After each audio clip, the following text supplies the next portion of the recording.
I did feel a little bit more exhausted than usual. I couldn't really put my finger on it. It's very complicated because a few doctors had said to me that I had chronic fatigue, and that had been going on for a year or so.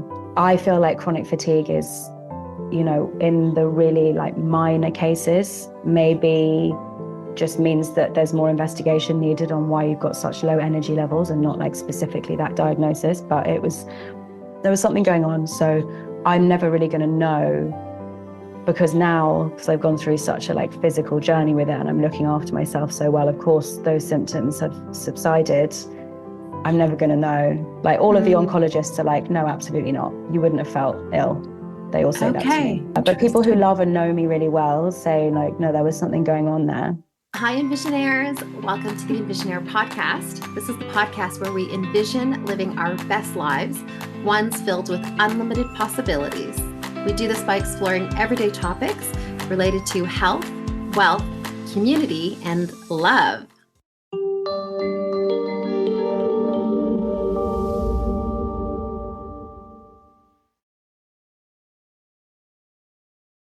This podcast is for information purposes only and should not be considered to be medical, legal, tax, financial, or other professional advice.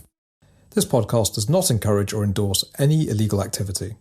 We are not responsible for any losses, damages, or liability that may arise from the information in this podcast. The views explored in the podcast may not always be those of the host. On today's episode, we are going to be focusing on the health pillar of the podcast as we have Bianca Mayhew speaking about her health journey into alternative medicine when she faced a devastating diagnosis of breast cancer at the age of 36. For clarity, Bianca and I are not health practitioners. We are not preaching anti-traditional medical practices, nor are we proposing the exclusive use of alternative medicines to treat serious illnesses. But my hope for this podcast is to share her personal journey using both traditional medical practices and alternative treatments to treat her cancer diagnosis, which left her feeling empowered as the patient. I hope that we will all feel a little bit more inspired and empowered to deal with our own health matters after this podcast episode. So, a very warm welcome, Bianca, to the Envisionaire podcast. Thanks so much. It's nice to be here. Aw, thank you so much for coming on and just sharing your story. I shared my story with you within 5 seconds of meeting you, didn't I? I just found myself in the queue to get into the International Women's Podcast Awards, wasn't it?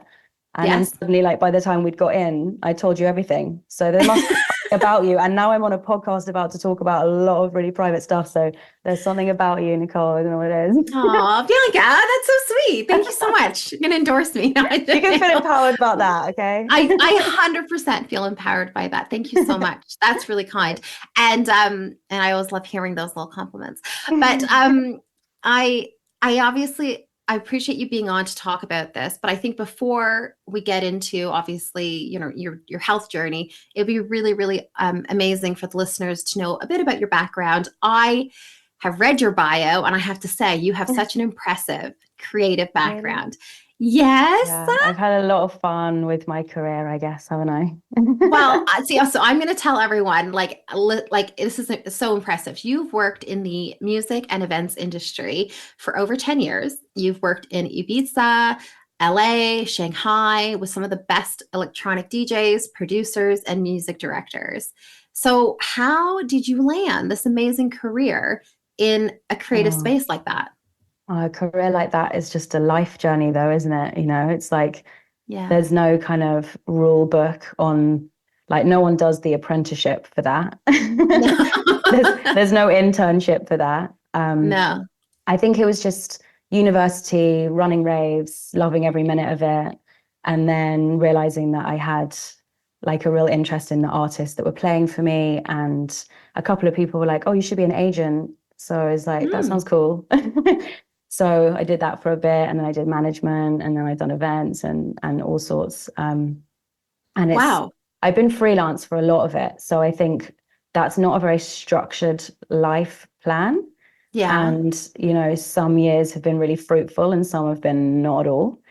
But at the same time, I think in a creative career, it's kind of helpful to do that because you learn so much. Like there's nothing I haven't done, you know, like music programming in Saudi Arabia, like events on aeroplanes, like, you know, there's nothing Yeah. left. So that was, yeah, that was really helpful. And you know, things are more relaxed nowadays. I guess like in electronic music, there was a lot of rave schedules, a lot of 4 a.m. set times with my artists, a lot of traveling, Yeah. touring, living in Berlin, living in Barcelona. You know, Wow. it was wild and fun. Yeah. And I say was because it's not that that's over because I'm gearing up to travel again, but it's that, yeah, that wildness is like a really like unique part of my life I look at and I'm just like, whoa, I couldn't do that right now. Do you know, I feel the same way about my political career. I mean, it's obviously like Yeah. the other side of No, the it's spectrum, probably just but as intense, to be honest. yeah, yeah, yeah, Yeah. yeah. Like the sort of like going on like election, like touring, and you know, when you're the MP's running and you know, running for either whatever position they're running for, and you're just like Yeah. you're there almost like I assume like a groupie, but not, you know, Yeah, like yeah, yeah. yeah, it's just like you're Professional there, groupie. you're with them exactly. But so like when you started though, like you started as an agent, and were you Yes. working for a company or was it just kind of Yeah. your own? Yeah, okay, No, that's no, how. I did. I joined Coda Agency, which is now Paradigm, which is actually now Wasserman Group. Okay. So it was a big agency. And I had Okay. my own roster of like techno acts. And Wow. yeah, it was fun. I think I just kind of jumped around a bit, which I'm sure any career coach would tell you not to do. And your CV should not say you left everywhere after 12 months, but mine Yeah. does. But Mine then does. I I feel like that those sorts of bursts of obviously like building your career, and it probably just contributes to you having this like range of skill sets that you can bring from like the management side, the creative, but then also like project management and running like overall like running events and everything. So I don't think it's wasted, that's for I think sure. I was always really prioritizing absolutely loving my job. Mm. So whenever I was working somewhere, and in that kind of job, you end up doing a million different things. Like in management specifically, it's like you end up doing a million different types of things, and then Mhm. you would spot something that you really like, and you know maybe there would be some things that you don't like that would start to grate on you after a while, and so I would pivot for the next role a little bit to focus more on that thing I found. Yeah. So yeah, it was just like a constant scramble for like the most enjoyable part of my kind of skill set, I guess. Amazing. I mean, I don't think you're going to regret that. Like, I No mean, I think way. having Yeah. that, yeah, yeah, yeah, yeah. And so, on obviously this like very chaotic sort of work lifestyle. Total chaos, absolute mayhem. Yeah. Yeah, yeah. And so when did you start feeling unwell and or actually get the diagnosis for the breast cancer? Yeah. So I just finished 3 months in Saudi Arabia, loving working there, was Hmm. kind of had decided that I just wanted to like live in the world and like not have a home. Like I was probably like I'd really gone down the rabbit hole on that whole kind of structure. And but I came home. I at the same time though I met my partner, so that also kind of grounded me to London for a minute because I was like quite happy with that. And that was like March 2022. And Hmm. then in June of that year, I just felt a little lump. And I think I knew kind of instantly.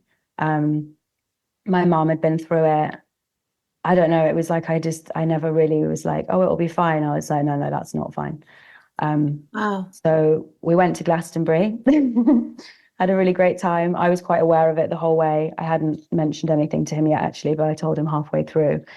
Oh, But yeah, we had a great time. All my friends were there. It was a really gorgeous send off into yeah, coming home the next week, going in. I think it's like the phases of it, like the deeper in you get, you know, like the first appointment where they say, oh, actually that does feel like something, and the ultrasound does make it look like it's dense, because that's how they tell that it could be something. And then they're like, so we'll biopsy. And then it's like, come back in next week and we'll tell you what the biopsy said. And at every phase, there's like layers to unpick. And that's basically what the whole kind of like first phase of that is. But yeah, so it was, I don't remember much of the meeting where they told me that is what had happened. Yeah.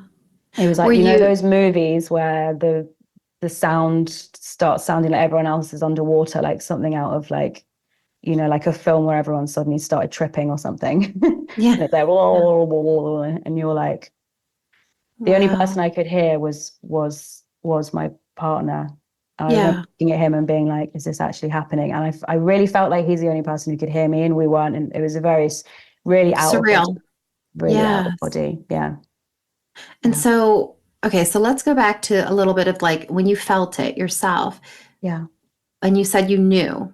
Was it just like intuitively you felt? Is it because, you know, you said your mother had gone through it, so you kind of felt it? Or did you feel like, I guess my question is, did you also feel unwell in general? Like, did you have like tiredness, or were you feeling generally unwell, or was it just the fact that you felt a lump? I did feel a little bit more exhausted than usual. I couldn't really put my finger on it. It's very complicated because a few doctors had said to me that I had chronic fatigue, and that had been going on for a year or so. Okay. I feel like chronic fatigue is, you know, in the really like minor cases, maybe just means that there's more investigation needed on why you've got such low energy levels, and not like specifically that diagnosis, but there was something going on. So I'm never really going to know, because now, because I've gone through such a like physical journey with it and I'm looking after myself so well, of course, those symptoms have subsided.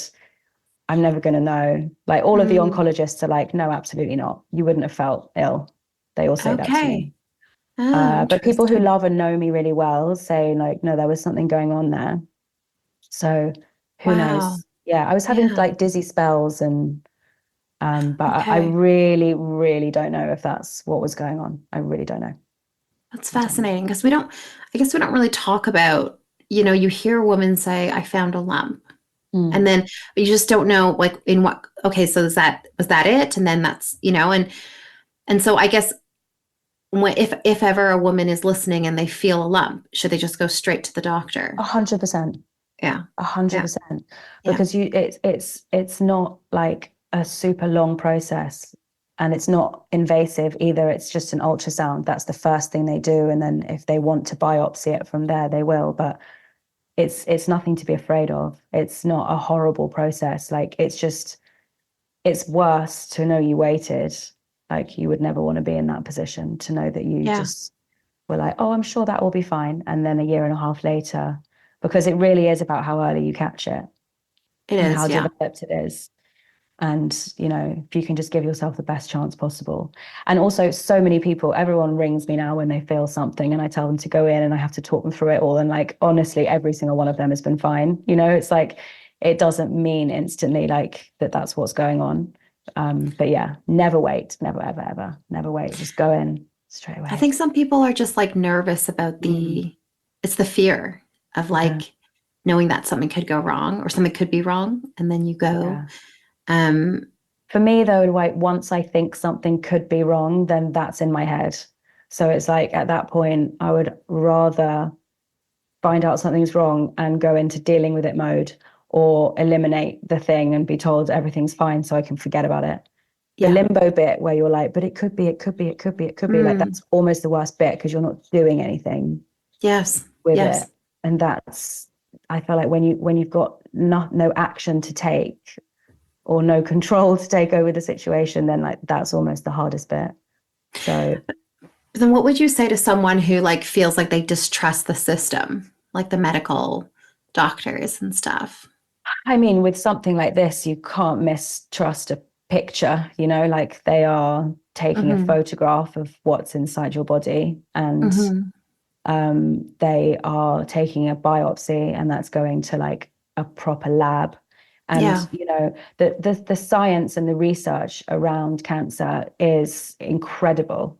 And none of it's a lie, like it's all true, especially in the diagnosis side of things. Like, and the amount of information that they're able to give you now on the receptors, like, so you understand like what within your body was feeding it to grow, and like how old it is, what stage it's at, what grade. Really? I mean, there's just, once they take it out, they can tell you how long it's been there. Yeah, in that phase after the surgery, when they really go into it and analyze it to bits. It's fascinating. I mean, I definitely always trust a doctor. Like, it's not, then they're really not out to get you. There are things about the medical system that I think it's just about like deciding what you want to take from it and what you might not want to take from it, and still knowing that you know enough as well. But I wouldn't say for anyone to like mistrust doctors and use that as a reason to maybe not enter the kind of process of diagnosis with them, because the diagnosis phase is fail safe. They know exactly what they're looking for. The technology is incredible, and it's much better to know where you stand, for sure. Oh, that's good advice. Hopefully that appeases anyone who's listening who Yeah. who feels a little apprehensive. I know there are some people, especially in certain communities. I think Right. there is like a inherent distrust because of past wrongs, maybe that were done. I'm thinking more in the States. I don't know about in the UK, but I Yeah. definitely know that like in the African American community, there has been there were like used as like guinea pigs for certain by doctors. Yeah. And like, There've been a and I lot of think, scandals. I get yeah. why there's mistrust in the kind of medical profession as a whole. I do get that. Yeah. But hopefully, like you said, now that the technology and we've advanced, where we don't have to worry about that sort of stuff happening again. No. Yeah. And so you mentioned your boyfriend, your partner, Yeah. and I never know what to call it, like I know. boyfriend, I know. partner. It's like, And are we able to know his name? yes, his name's Johnny. Johnny. Okay. Yeah. So Johnny sounds like a stand-up guy because you Because he mentioned, didn't leave. He well, didn't yeah, leave. that was something you mentioned to me when I met Yeah. you. I said, "Oh my God, how long have you with your partner?" And you were like, literally like 3 months before the Yeah. diagnosis. And I was like, "What?" I was like, "Wow, incredible." I And know. so, It was yeah, unfair. It was unfair. We had our honeymoon stolen from us. Um, yeah, yeah, it was difficult, because I think when you're first with someone, you just want to show them like the best of yourself, and you want to have like all the fun, and like I'm like a human girl, I wanted to like look pretty and be really fun and cute and like, like just like anyone would. And then suddenly it was like, no, no, no, you're going to have to deal with the deepest thing ever. yeah. Obviously, the surgery in particular, just having a double mastectomy, that also holds a lot in it. I was like, okay, cool. So, like, how am I going to remain sexy in this new relationship where in the first phase, that stuff is still important to you? And also do this and like even just like feel it in myself, like I was always very aware of like how to do that, which is probably a mad thing to have to think about when going through that process. And I think a lot of people who are in longer, settled, more serious relationships wouldn't have to. And that might have been quite nice to not have to think about that extra layer. Yeah. Yeah. So how did you guys navigate that though? Like obviously you said he was with you, Yeah. which is so amazing. So he was with you, he's hearing everything. What happens after you guys leave that appointment? Are you just Oh in, like God, I feel emotional. I feel like emotional. Oh my I was gosh. just like in the street, like kind of like crying, but also shouting at him that I was only 12 years old and how could this happen to me? Obviously, over exaggerating, but I really meant it. I was just like, I'm literally a child. Because you know how when you grow up, you don't really grow up. Like you don't feel like you've grown up. Like Yeah. I still call myself a girl. I don't even call myself a woman. Yeah. And I just, I was just, I think he was in total shock, bless him. And he's suddenly having to, make sure I'm okay. But I'm also like, is he okay? And I think that was kind of the thing throughout the whole time, like, am I okay? Is he okay? Are we okay? Like, is this okay? Do you know what I mean? That sounds beautiful the way you put that. I think that's so, I think any relationship, like therapist would be like, I think you guys are good for the rest of your lives. How considerate and thoughtful of each other you guys are. No, so but it's a challenge because you have to get to know each other through the hardest of times. So perhaps not seeing the best of each other, like, I mean, some people say to me like, you were amazing, but also I was vulnerable, also I was weak, also I became very needy, which I've never been in my life before. So that was a new thing. And then I think he was like, I wonder if that's sort of always what she's like. Do you know what I mean? Is this like how it's gonna and to be honest, I've been vulnerable, more vulnerable than I ever have been, still to this day now. And I feel like something's kind of clicked in the last couple of months where I'm starting to bring back a little bit of like my energy that I recognize from like the fearless person that I was before. But that's a year and a half, is it? I don't like count the months or anything. I'm not sure. So what I do, it's probably wrong. But yeah, it definitely it was a challenge, and I guess now it's like we get to know each other in like normal circumstances. Yeah. And how is that? Like, how is the kind of less sort of, let's say, vulnerable and requiring that sort of affection? Well, I guess we're about to find out, because I really feel like I've only just stepped out of that mode, if I'm completely honest. Okay. It goes in phases. Like, I don't want anyone to feel like they would be feeling a mess the entire time. It goes in phases, but I think you go through such a huge personal transformation. And I think it just makes you feel a little bit like you need to protect yourself from everything while everything realigns and settles and your head gets in the right place with what you have to live with going forwards in terms of risks, and just like there's a lot to kind of deal with. So I think you become a little bit introverted and a little bit like you just want to stay cozy, keep close people close, and everyone else can kind of hang out somewhere else for a bit while you're, it's just 100%. It's a headspace of safety and protection, I think. Well, do you know what's funny? It's like, I mean, it's not the same, but and I've spoken about this before on the podcast, but when my father passed, so like we got married in December 2020, right? So it was like the height of lockdown. And then really like suddenly 3 weeks later, or less than 3 weeks later, my father passed.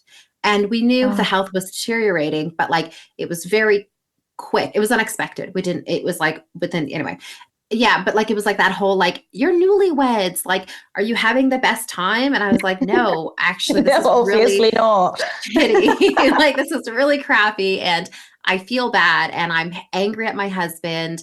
I mean, and I'm lashing out, and everything is not what it's supposed to be, like the honeymoon stage, essentially. Granted, okay, we were together for about like a year, two to 3 years before. But anyway, the point is that I know that feeling of like almost wanting to like, it's like self-preservation. That's what I called it. I was like, I'm in self-preservation mode. Like, so even like things like banter, I couldn't even be around it. I was so sensitive. I was like, get away emotionally. Like I can't. And so the emotional fragility of it all, is that's what I hear kind of you went through. Yeah, absolutely. Yeah. Although I will say banter is what got me through, to be honest. Did it? I think because they're two very different situations. I wasn't grieving anything. So I didn't have any guilt around finding like joy in a moment. And it was like, which is perhaps what you would have felt. But I was there was just a lot of jokes. I know that sounds so bad, doesn't it? But like things got really funny. Like there was just, I think sometimes when you're just so emotionally heightened and, you know, like everyone's super emotional, like all my friends are devastated, like, you know, everyone's like on the edge with it. Yeah. But then something will just like cut through it all. And just like, I just felt like a little bit of humor through the darkest moments is just the only thing. Because when you're cracking up, Yeah. like genuinely, you do forget about the thing for a minute. And this isn't something, this sits with you everywhere you go. But when you're laughing, it's not there anymore. So that was essential. And I do have like the funniest people in the world around me. So I was really lucky for that. Includes is Johnny very funny? He's hilarious. He's How gonna is love he? listening to this, being like picked Oh, up. hi, Johnny. I didn't think I was going to go in on him this much, by the way. Let's move on. It's awkward.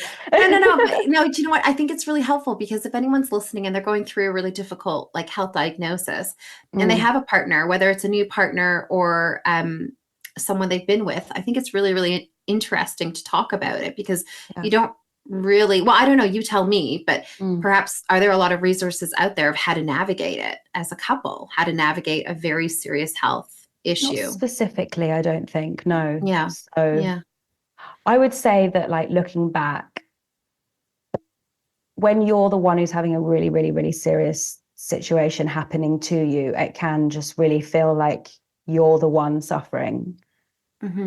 But I do think while it's very important that you remain the priority, so no one else there should accept anything less than being taken care of at every moment of the day, of course. I think it's also important to just at least communicate over how it's affecting them, just even on an emotional level. You know, it doesn't mean that like you can be like, hey, maybe you should go away for 3 weeks and like have a party. You know, it's not like that. But just at least be like, are you coping? Like, how is this making you feel, perhaps? Because I think if you miss that, then the communication can stop for a while. And then when that happens, you can kind of get into a little bit of a rut. Yeah, absolutely. That would be my advice. Well, that's great advice. And did you guys did you try and regularly check in? Like, were you guys doing like? I don't know if we did that well. No, like, no. I don't think we. You know, we did. But I think I'm giving that as advice on something I think we could have done more. Yeah. Yeah. Do you think like were you doing date night still? Like, were you guys obviously still building the relationship component of it all? Yeah, I mean, so during the diagnosis phase, so from the moment that they said that's what it was to the moment I had surgery was only 6 weeks. During that phase, every week I had a new piece of news, like, oh, it's not 1 lump, it's 2, or oh, that one's actually got a higher grade, or they'd be like good news, like, oh, good news, it hasn't spread everywhere else. You know, it's like it's quite intense what happens. So during that phase, absolutely not. I did nothing but read. I did nice things, like it was summer, so I would go to the Lido and I'd swim and I'd lie in the sun, and I felt I just got myself into a very kind of like Zen spiritual space. Yeah, love that. Meditated a lot, did a lot of sound healing. And then obviously the surgery is, you know, I'm not going to lie, it's completely savage really what goes on during the hospital phase. And then I had a very specific reconstruction, which is called a DIEP reconstruction, which is where they use your abdominal fat to reconstruct you. So I mean, it's amazing. It's an amazing surgery. It's like microsurgery where they reattach all the like vessels to the vessels in the wall of your chest, which is where the shape of your breasts comes from. So once they've finished with it, they hang exactly like yours did. Wow. I remember actually not realizing that it was like that and going, this is embarrassing, I'm just going to tell you anyway, and going in to meet my surgeon for the first time and taking a picture of Kate Moss's boobs, like a really beautiful picture that I found in her book. I was like, can I just show you what I want them to look like? And I think about it sometimes now because he didn't say anything. He was like, okay, all right, cool. Like he didn't say like, no, they're just going to look like yours again. Like this is a reconstruction. What are you doing? So I just remember being like, and showing all my friends being like, so this is what I've decided. Like, yeah, okay, cool. Like, I don't know, honestly. Like, I mean, okay, can I ask you then the moment of truth? Like, is it like Kate Moss? Is it? I mean, I think so. I mean, oh, well, there you go. I think, to be honest, they were great boobs anyway. It was Yeah. very hard to say Right. goodbye to them. I remember that moment very Aw. clearly. Mm. But yes, these newer versions are, pretty much the same shape. I went a Yeah. little bit bigger because, like, why not? Gotta be a silver lining. Why not? Yeah. And I think the benefit of that particular reconstruction is that they feel, that it's your tummy fat. So it's like they feel like the like breasts. They're Right. not, there's no implant and like if I get really fat, they'll get really big with me. Or when I get old, like they'll droop. And like I want Right. all of that. I never wanted to be Barbie. So No. that's the really good thing about it. Yeah. I love that. I didn't know. So what's that called? It's called what is it? DIEP. So DIEP. I think it's Okay. DIEP flap reconstruction. That's what I always Okay. Googled. Yeah. And that's is that a newer technology, or is this something that they're just I don't offering think now? it's new, no. Okay. But it's not the easiest to get because it involves, so you have two consultants. You have your like main consultant who does the actual mastectomy, of which I had someone amazing. And then they would usually do the implants as well. But in order to do this, you need to have a plastic surgeon to come in and do that. And it's a very specialist thing. Okay. So yeah, I was just super lucky to have private healthcare, and they did cover that on private Amazing. healthcare. So that was why. Yeah. Well, I was just going to ask if it was NHS or if it was public versus private, but I'm glad I know that my that. surgeon practices on the NHS, so it could very well be that in some cases they do it. I don't know. But I know that he does practice on the NHS, and I don't think he does the other reconstruction styles. So Yeah. Could be a And possibility. were they? It's worth asking. Yeah, absolutely. And did you have like during this whole treatment process, did you have like one sort of point of contact, or like who was kind of guiding you through everything, or was it just different doctors at different times? Because I think that's always the difficulty I had, like helping my dad with health ailments. It was like it felt like there was like 5 different people, and nobody really knew. Except for maybe one. It can be a little bit like that because, it's a good thing that everyone specializes in something different with something like this. But then it does mean that you end up with a lot of different people. So you have to become the center of the knowledge. Like you have to ask as many questions as you want to know about, so that you feel like when you go from like your straight consultant who's done the mastectomy, who's sort of kind of first diagnosis, breast cancer consultant, to your radiotherapy specialist, to the oncologist who starts talking to you about chemo and other things like that. And, that they talk to each other, but only really in notes, so it's not like, it's really helpful to have like a really good, full understanding of your own personal situation so that you can update those people when you get in there. Don't just sit there while they look through their notes and figure, just be like, this is what's happened and this is what told me and this is what's specific to me and that kind of thing. Yeah. Was Johnny with you the whole time, or did you have friends that came with, like, did you always have someone with you just to help, like, as a second ear? I went alone quite a bit, and I remember my nurse one day saying, like, you come here on your own quite a lot. And I was just like, honestly, sometimes I just prefer it.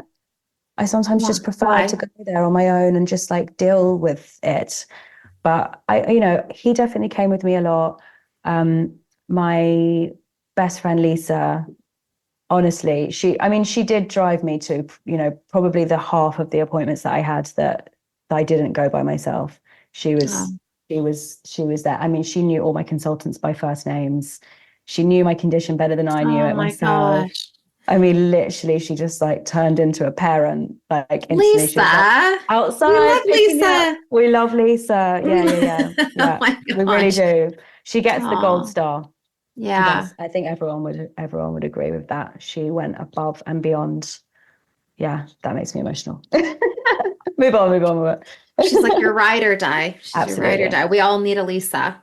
Yeah, I've got about 10 of them actually, so I'm really lucky. Yay. Really lucky. Yeah. Yes. And so if let's say someone didn't have that support system that you had, what would you, how would you kind of, what advice would you give them? They're going through a really difficult health issue.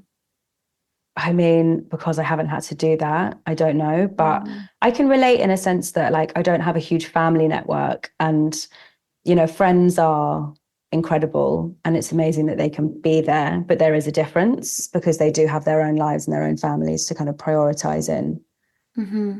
So I guess it's just working out what is it that doesn't make you feel lonely, and just like doing as much of that as you possibly can. It's not something you have to have a load of people around you to get through, and some people may choose to actually take it more on their own, like. But hopefully everyone just has one person that they can at least phone, even if they're not in the same country, who just is that person. That, because I think what gets exhausting is keeping everyone up to date, because there's a lot that happens and there's a lot of phases to the process, and it's all very complicated. And I think it's quite nice to just have one person that knows everything. So you can call them and be like, so the receptor's 8+, which is actually like, actually understands what you're talking about. Because it gets really like technical and specific. So it's nice to just like pick someone so you don't have to talk about it all the time. Yes. But just one person who really understands it, like you understand it, so that you can just like have those conversations. Yes. It doesn't have to take over the phone line 12 hours a night, Yeah, absolutely. Gosh. Well, and I think when you touched on this idea of like, maybe like finding a way not to be lonely, and even you went to some appointments by yourself. Do you feel like there was like a spiritual element to? I think so. Yeah. I think so. Like every kind of difficult moment I've had in my life has made me investigate that side of things more. I don't really know how to describe it. I think it just like, I guess, being present is what happens to me if I think for me, like meditating, sound journeys, I hate the word sound healing, but just for people to understand what I'm talking about, that stuff. And just like reading quite like spiritually, but also scientifically mixed books. Yes. That would actually feel meditative for me. And then I know that eventually I would start to feel a little bit like I was glowing, or like or fizzing, or that like things, I guess just, the past and the present weren't really a thing. And like everything felt quite light. So I was just kind of able to like walk in. I mean, look, I'm not like, I wasn't levitating. Do you know what I mean? You weren't? I was like, I'm going to listen back to this and be like, who do you think you are? But like I'm trying to put words to the feeling that a little bit of like extra focus on that side of your interests can make you feel like physiologically. And it is hard to explain because it's not as obvious as that. And there was no light around me, and like I wasn't floating, but you can just feel a little bit more like there's a space between the things that come at you and your reactions. There's a space in between that you can sort of control it a bit. Yeah, I'm gonna stop. I love that. No, do you know why? No, because I know exactly what because so again, around the time my father passed, I really do, obviously my mother was very in her right, she was a spiritual teacher to me, in the sense she taught me religion and faith and God. My father taught me just a little bit of a different sort of more the spiritual stuff, the Eastern side of it, less specific to like religion. Okay. Yeah. And both have value in my opinion. I will say though that when I started, and ironically, my mother started really telling me about meditation. I was really stressed at the time, a few years ago. And when I started meditating, I was like, this is a next level existence, because tapping into, well, that's my opinion, but tapping into the spiritual part of us that is like, well, anyway, I know it's like all knowing. And it's that sort of like that intuition that you're connected to the world, something bigger. And there was this exercise that I learned where you can that's why it made me think of this when you were describing this idea that when you're able to separate ego from Mm. soul or whatever it is that you're, and you Yeah. can see the space, exactly like you said, you can see that Mm. space, but it requires a lot of like inwardness to, or Yeah. quietness, stillness to be able to find that. But Yeah. I think the more you practice it, the more you are able to realize this is like an outward reaction, Mm. and Yeah. it doesn't have to go straight through to the core of Yeah. like the soul, if you believe in souls. Totally. No, Yeah. totally. I also I like to look at all of the spirituality stuff with quite a scientific eye because it Yes. helps to kind of prove my point. um, and there's a lot of very intriguing evidence on the effects of, frequencies, for instance, but then within that is also like meditation and like mantra chanting, because what you're doing is creating certain resonances within you. And Yeah. I watched a documentary the other day and they were like, you're calling in the spirits. And I was like, if someone had put it to me like that, I would have just been like, you know what, that's actually not really what I want to do today. Thank you. But I learned about it as sending certain like resonant messages through your physiology, and how, picking certain mantras that fit your own physiology and that can balance out your own. And then you get into the whole neurology side of it and it starts being Yes. about your brainwave states and this stuff is, I mean, it's science to me. It's science and it's spirituality. There's like, if there wasn't a layer of it I couldn't quite understand, it wouldn't be as exciting and mystical. Yes. At the same time, I think there was some scientist at one point that said like every scientific fact was magic once, because actually you come up with something and you're like, that sounds mad. And then a scientist just like goes at it for years and years and years. And eventually it's proven and then it's science. So Yes. who knows where we'll get to with all that. But this stuff they will do, like there's people, Yes.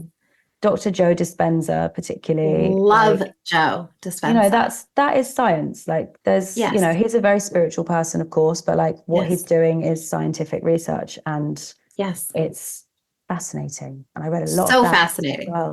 Did during you? my Do you feel day. like that helped you in like the healing Definitely. process? Yeah. Yeah, it Yeah. was essential to me. It was like an obsession for me to just Yeah. try and understand more and more. And, I guess like initially I've always been into alternative medicines and just like kooky stuff, anything goes. Like, if I feel, I'm just really interested and not all of it makes sense to me. And some of it I'm like, no, thanks. Yeah. But, if something resonates with me, then I love exploring it, meditation being one of it. And like when this stuff happens, people start suggesting things to you and you start reading books. And then before you know it, you're trying like kinesiology and you're trying this, and you're trying that. And there's a million things.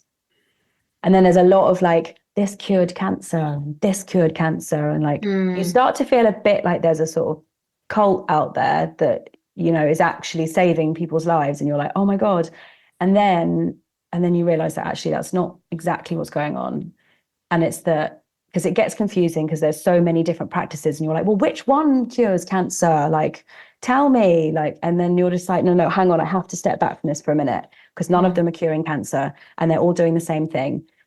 They are all trying to help you get to a place within your body itself to heal itself, to give your own body its best opportunity at healing itself. Because also it's important to remember that doing your best, your body doing its best, may sometimes not be enough. It's like this whole like this interesting practice cures this. Like I think that's a very dangerous narrative.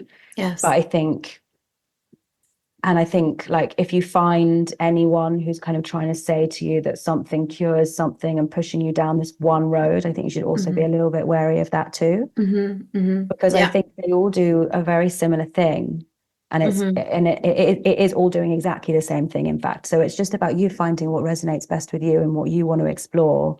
Yes. And just, it's like a constant journey into your own body. And like that's through food, through chemicals, through understanding what drugs are doing to you and whether you do or do not want to take those drugs, like as in pharmaceutical suggestions in the cancer world. And acupuncture. And then I did have a really wonderful stint in an Ayurvedic hospital in Kerala, which was insanely amazing. And I would recommend that to anyone going through anything or nothing. Just do it at some point in your life because it's incredible. Okay, so this is the perfect segue because I wanted to talk. Okay. Yeah, we're segueing into it because I think this is so well put. And so you obviously you did do the Western sort of Western sort of traditional route to treat the cancer, and so The it was surgical, yeah. Yes, yeah. And then what happened after that? So it's a waiting period to see? So after the surgery, you're just focused on recovering from the surgery and you kind of, I think in that moment, you forget a little bit that you had cancer and you kind of flip into, I'm dealing with this surgery. Mm-hmm. And like the rest of it becomes a bit, and then, eventually they see you, they do pathology, they check, whether it's spread to other areas, but those areas they have actually removed already, but they just want to see if it was like kind of like going on a bit of a journey. They did find like a tiny little microscopic bit in like a lymph node. And then their advice was chemotherapy, mm-hmm. which, and it was a preventative measure. So, mm-hmm. I went into my appointment, the situation I was presented with was, you are cancer free. So that's how they put it. So there is no evidence of cancer in your body now, and you are cancer free. So mm-hmm. that's a very lucky diagnosis to come out the other side of things with, because often you're not as lucky as that, and it kind of made it to areas that they aren't able to remove, and that's what can happen. So that was a very positive thing. Their suggestion was to do chemotherapy. She said to me, look at it as a mopping up process. I kind of understand that. I just couldn't get my head around it though. I think, and this is where, it's a very personal choice. And if anyone came to me ever and said, what do you think I should do? I would just refuse to answer that question, because I think there's a risk involved in choosing to not do chemotherapy as a preventative measure for it returning. Mm-hmm. They presented with me with some statistics in my particular case, which is, everyone is very specific. By the time you get to that point, so much, you're a personal case. I think mm-hmm. they said it was a 5% improvement on my chance of it not coming back, if that makes sense. Okay. And to me, it didn't feel like enough. So I said I didn't want to do it. I just didn't want to do it.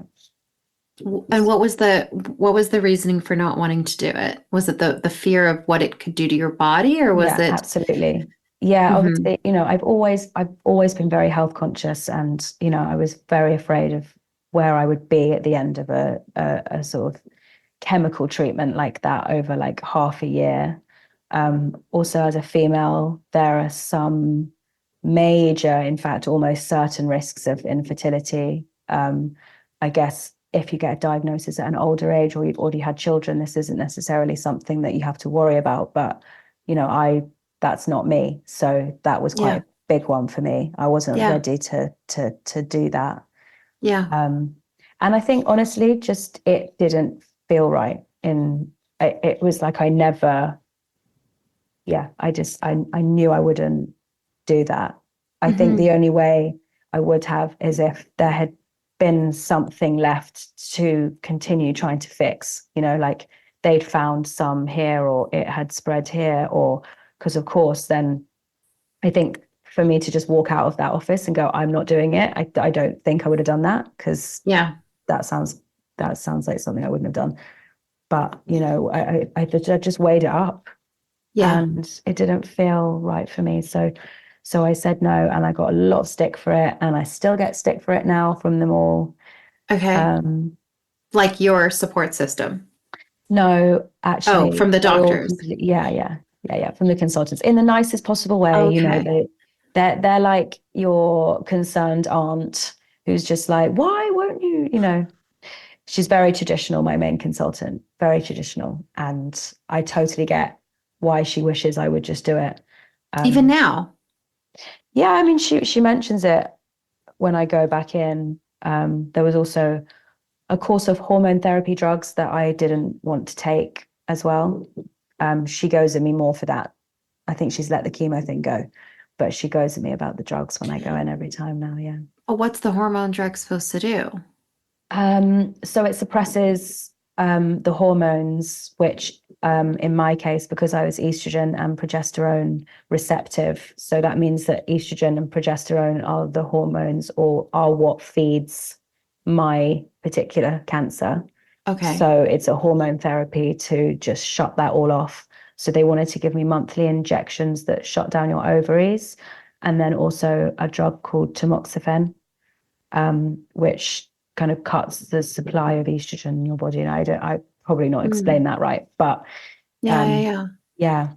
And there's a lot of side effects that are similar to putting yourself through the menopause. So I think that's probably what it would have felt like. It's just going through the menopause. Yes. Physically, I would be going through the menopause. Okay. So again, you're not able to childbear. It is also a World Health Organization recognized carcinogen, which really freaked me out. And they're very honest about it. And the percentage risk of it causing cancer in other areas of your body is so low. It's like minuscule, but it was still there. And I couldn't get my head around that either. So yeah, but I know it works. I know it works. And I know a lot of people who have taken it, and there are some side effects, but they're completely manageable. And I'm definitely not here to tell people not to do that. No, of course. I did. Yeah. Well, and that's the question I have is like, when you made the decision, did you meditate on it? Did you go inward, or were you talking to a lot of people, your friends? I don't think I ever really wavered. It was like there was a stillness around the decision that had been made already. And I let the conversations, I let myself still go through the process, and I still did all the research, and I still listened to people. Maybe I just, made my mind up. Maybe nothing was going to change my mind. I don't know, but I felt so settled in that decision. So, and I've never since been like, I wonder if that was the right decision. Wow. So I feel okay with it. I do, I guess, though, have to live with a worry of the risks that I maybe took more so than others who had gone through that treatment. But unfortunately, those risks remain regardless. So I also think if they'd said to me, if you have chemo now, it will never come back. It will never come back, ever, ever, ever, for sure. That would also have been a very different decision. But that's also not the case. So I think that lifelong, like, is it going to come back? Yeah. I think that's probably the bit that you have to toughen up over the most, to be honest, because it really feels like it steals a little bit of joy from you, having to constantly wonder. But it gets less and less, and I'd say I don't think about it like I used to think about it anymore. Yeah, which means give me another couple of years and I might not think about it anymore. Let's see. Well, can I ask you a personal question? Have you thought about freezing your eggs then? Like, yes, at this did do point? That. I did. You do did? That. Oh, good. Yeah. Okay. Yeah. I did do that. Yeah. Okay. That so was that's fun. Always... Not. I did it really soon after everything. I literally went into radiotherapy, which is actually quite intense. Like, it's totally fine, but it's also just like, you do feel a little bit like a specimen. You're sort of on like a very big bed and everything's enormous. The machines are just enormous. Like, you just feel like a mouse in a lab. Like, that they may potentially decide that cutting you open is a good idea. Like, it's so intense in there. So that, and it's relentless because it's every day for 3 weeks. So that was a lot. And then I went straight into the egg freezing after that, because I was in like, get everything done mode, Yeah. Well, I mean, now you have this nice, your eggs are there. So they're there, exactly. Yeah, they're chilling. Literally. Today, yeah. And so, okay, so now getting into like, so I think you chose maybe more like you were like intuitively, you reflected on it, you knew it wasn't the right decision to do the chemo, but then I think subsequently you then, I remember you telling me that something about your friends doing something really nice for you and like Yes. sending you to this like beautiful ashram or like it was, Honestly, I told you I have the best friends in the world. So they that's all nice. got together, led by Sean and Zoe, I think. Oh, And they put a kind of like page together, one of those like just giving pages. I was like, don't show me, you know what I mean? oh my gosh. Are you serious? Yeah. And I think in the end, like 40 people donated or something. I was like, who are these people? It really Wow. was just like, that was a really, really mad moment because I knew that my close friends would always want to help. But then, like, when my friends were hustling a bit wider and I could see that other people actually cared enough, I was like, that is absolutely heartwarming. Like, there were a couple of people on there that I haven't properly met, but that we know each other through, there's a connection. But just like for someone like that to be like, yeah, I'll like, That's so nice. So beautiful. yeah, it was Oh, really amazing. And they got the money together and yeah, to send me over to Kerala to Somathiram, which is the first actually Ayurvedic hospital in Kerala, okay. which is where all of them are. So that's where the practice is kind of originates And from. how did they find, was it that, was it, so it was Sean and Paige, you said? And Sean so and Zoe, Sean and Sean and Zoe. Zoe, Sean and They were the Zoe. leaders of the Oh, fundraising. oh, go girls. Yes. And so then you guys, I they found the sent you, place. okay. So they were like, Yeah. what do you like, where they, how did that come about? Was it like, I we think want to I do was a something bit of for a you? mess. Yes. Like, Okay. I was, the radiotherapy just didn't make me feel physically very good. It just, Mhm. but also, or I was just exhausted from everything. Apparently, Mhm. everything was over, but that's not really how it feels. Who Mhm. knows? But I was just a bit Mhm. of a mess. And they were like, what do you need? And I was like, what I need, because I have another friend called Nick Baird who has a lot of knowledge in this area from his own experiences. And he went and did panchakarma, which is what the course is called when you go there and you go through a certain physical process with them. Okay. Um, and, I learned a lot about what that does for your body. And I just really wanted to do that. So I told them that that's what I really wished I could do. And then it kind Oh. of turned into like, I reckon we can make that happen. And I was like, I mean, as if, but then I don't know, you don't know Sean. So actually, I'm not surprised at all that I ended up in India at the end of it all, to be honest. Amazing. Amazing. Oh my gosh, what amazing friends. Yeah, So, amazing. okay, tell us about the Panchakana. Wait, is that right? Panchakarma, yeah, Panchakarma. Okay. with an M, yeah. Okay. Um, so it's basically just a like deep body purification, detoxification kind of course process.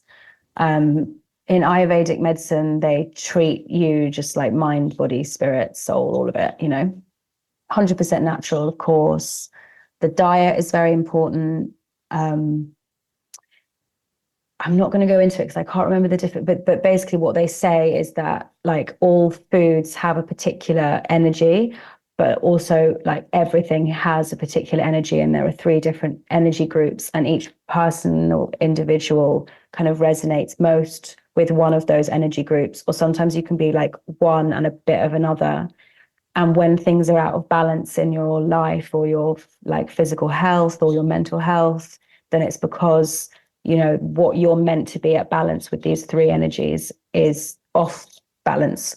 They will then kind of feed that with the food. So the the energy that you're missing, you are told to go on a diet of that. So you go into this big kitchen and they've got like all the like big curries are labeled with like the different names.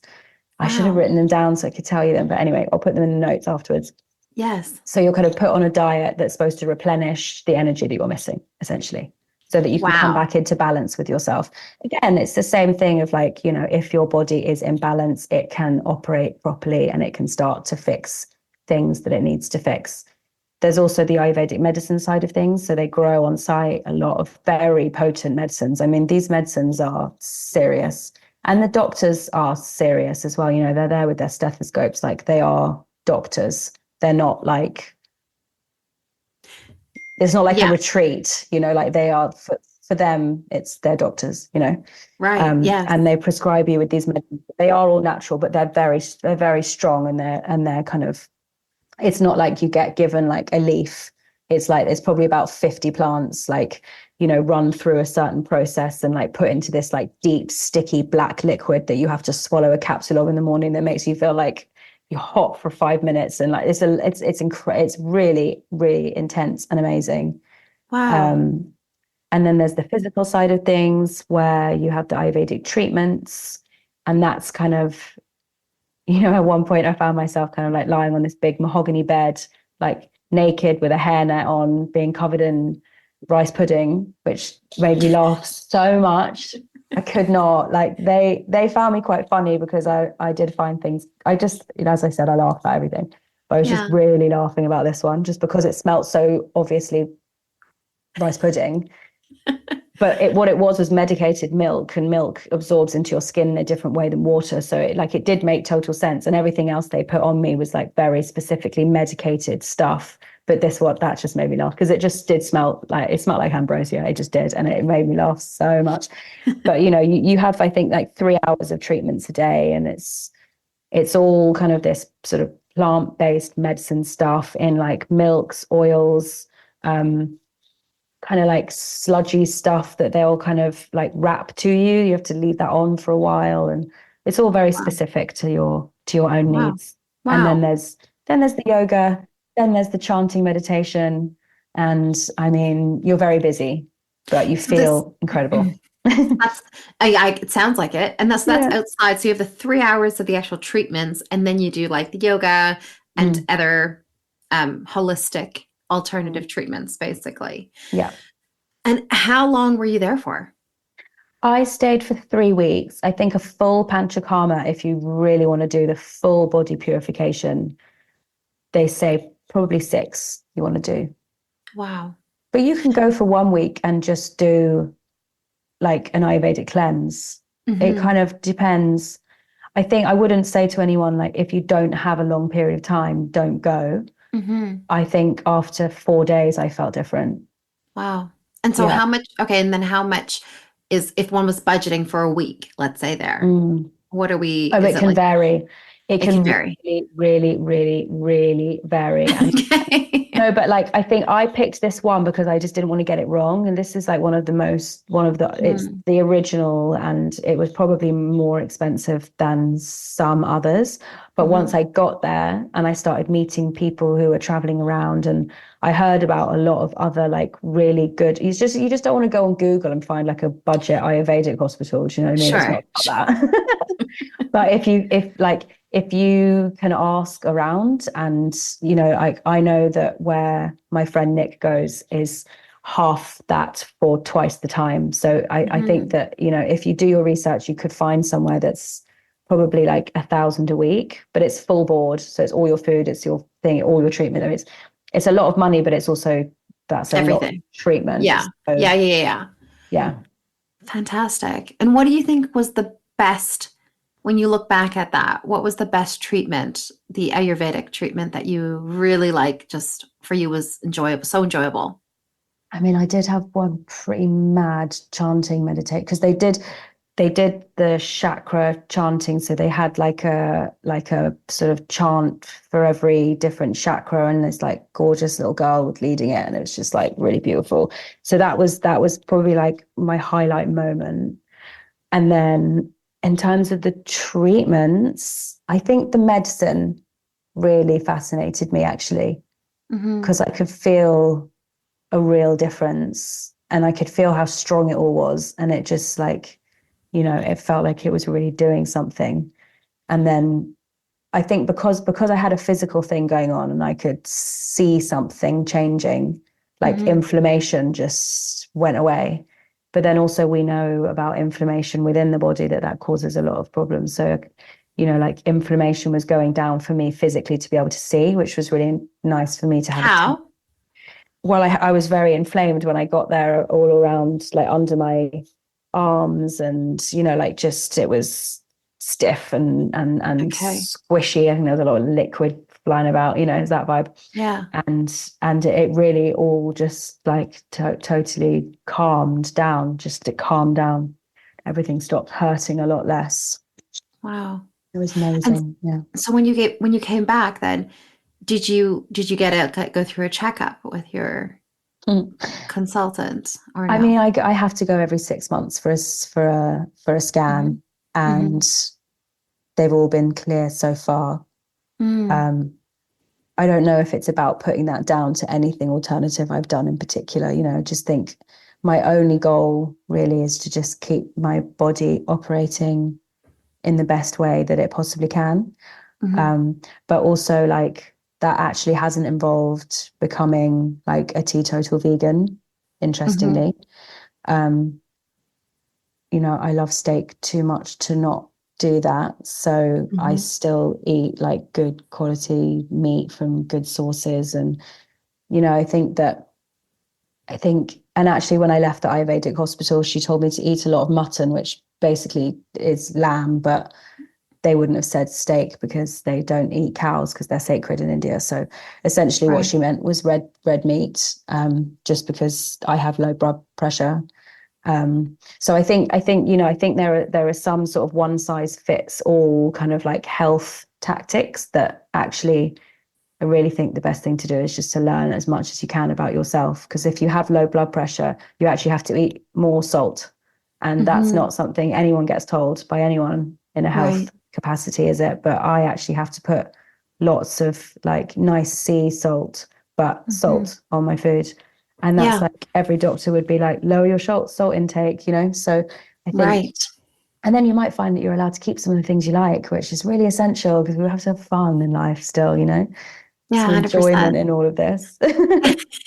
And have you shared some of the Ayurvedic practices with like Johnny and your girlfriends? Like, I mean, he loved the rice pudding story because he loves rice pudding. So he was the reason I'm laughing at that actually, because I was like, he doesn't like want to do these things himself. It's not his bag. He loves that I do it, but it's just like quite funny to imagine him seeing me there. He would have just been like, "What are you doing?" But yeah, I mean, I find myself talking about it with people who like within a friend group, not necessarily my closest friends. Sometimes people will just ask me about this sort of thing because I think people are intrigued, and I like that I'm able to tell them how that was. Yeah. And yeah, I think all my friends would love to do it. It's a bit of a commitment, isn't it? So maybe people need to be given a reason. I mean, I suspect a lot of listeners. There are a lot of listeners who I think will be very inclined, and they'll be searching. So you're going to have to give us the link for that beautiful hospital, please. I will. Yeah, I want to go. I'm like, oh, that sounds amazing. I know, right? I want to go again. I'd love to go every January for 2 weeks. I would love to do that. But I didn't just go, so it's clearly already not happening. It's February and I didn't go, so. So Bianca, looking back at the last couple of years, you've gone through quite a bit, big changes in life. What do you think the biggest life lesson you can take away from everything over the last few years? I mean, enormous question. But I just think like the fact that just realizing how resilient you actually really are. It's not really nice to have to learn that. But I think, in the moment, there are times where you're like, honestly, am I ever going to be the same again? And I don't want that to scare anyone, but like you do feel a bit like you lose yourself.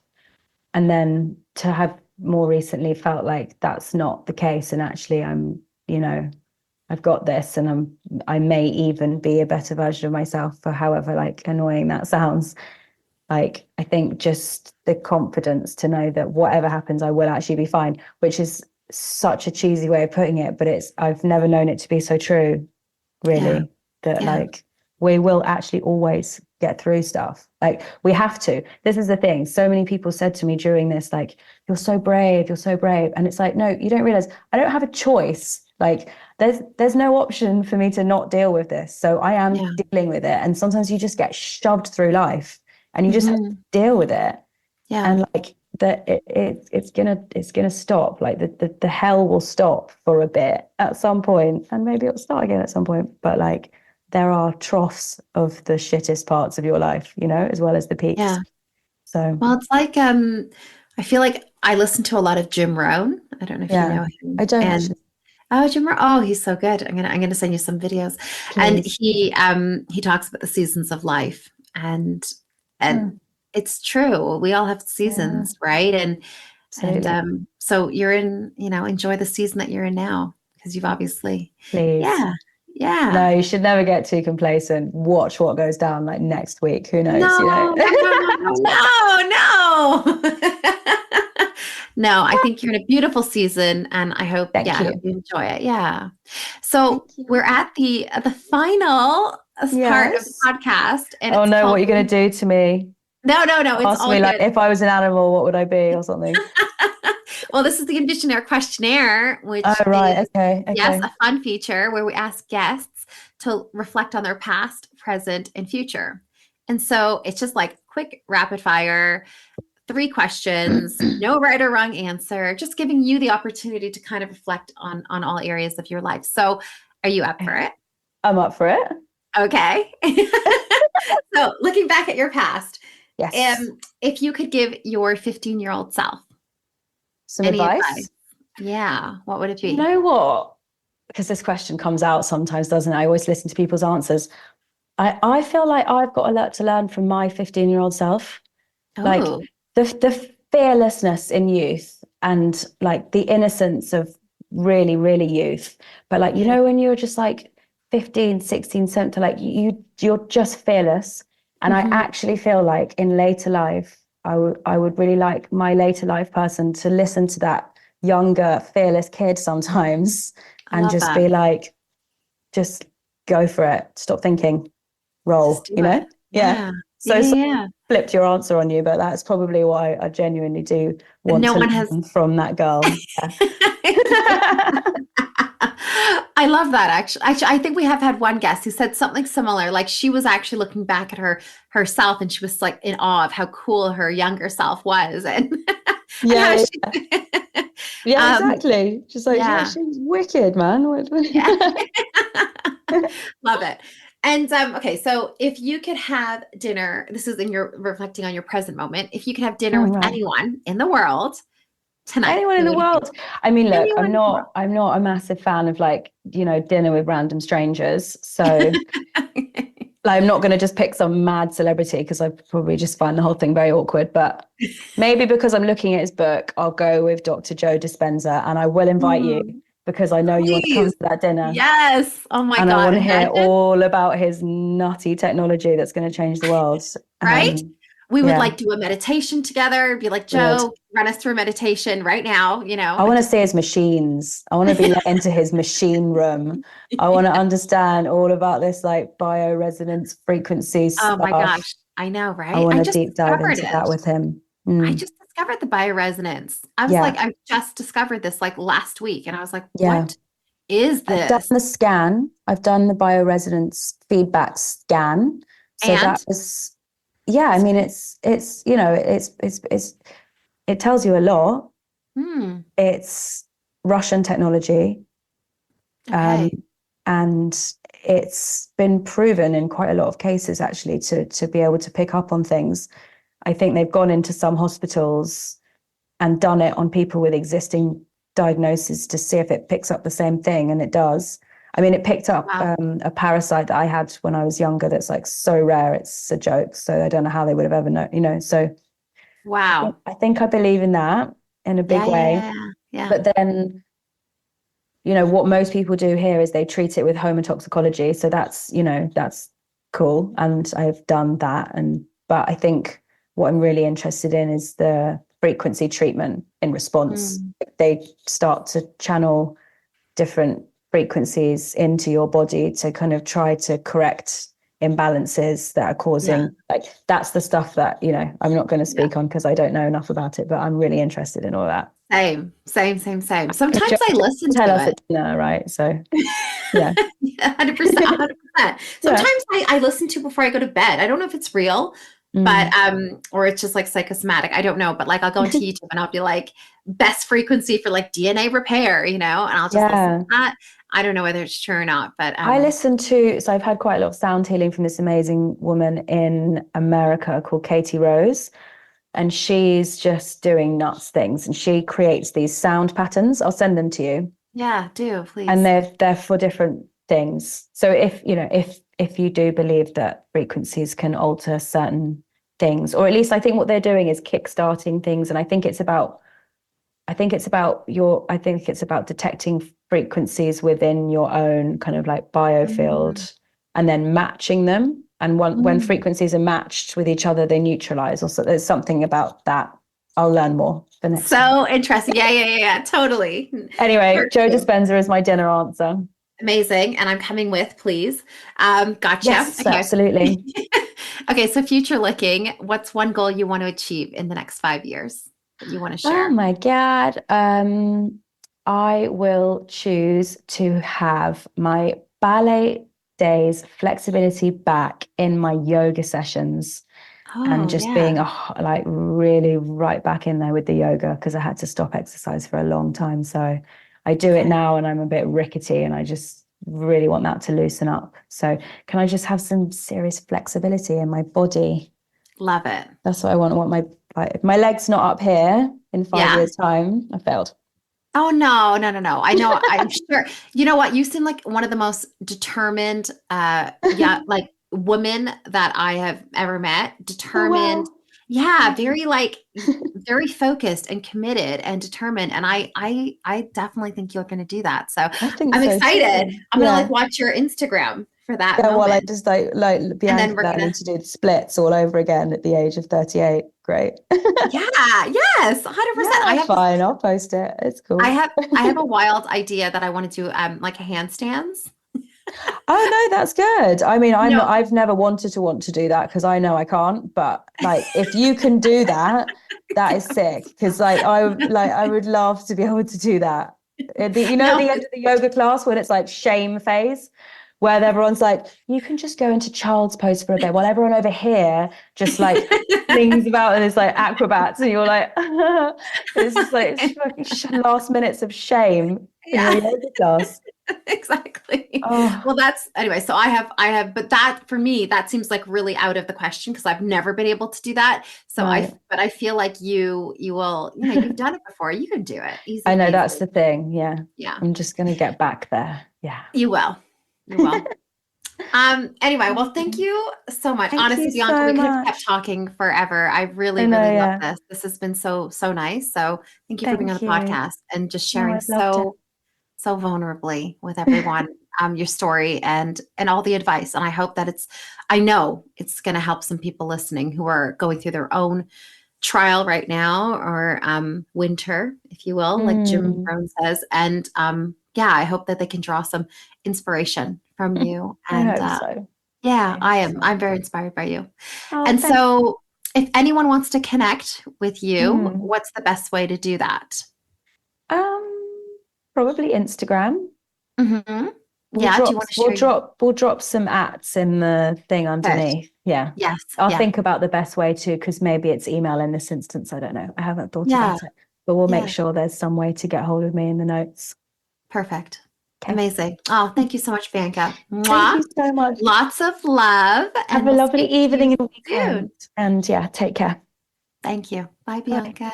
Bye. Bye. Thanks, everyone, for listening to the Envisionaire podcast. Make sure that you like and subscribe to this podcast so that you stay up to date on all of our new episodes.